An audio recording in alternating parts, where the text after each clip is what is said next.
Hello everyone and welcome back to another tutorial from Finance for Beginners.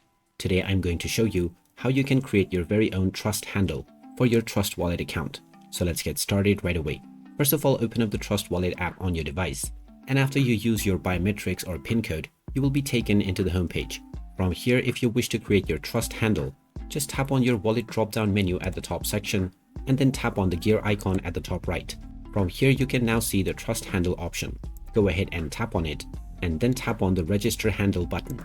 You can now create your unique handle, which will act as your wallet address across other Trust Wallet users.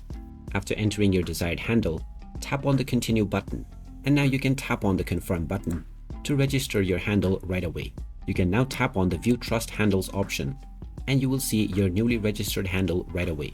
It will require some time for the handle to be approved, and once it is done, you can add as many handles as you wish. Once it is registered, you can go into the handle and then set up your desired network for this particular handle. And there you have it. That is how easy it is to set up your very own handle on the Trust Wallet application. If you find this video helpful, don't forget to hit that like button and subscribe to our channel for more useful tips and tutorials. Thanks for watching, and I'll see you again in the next one.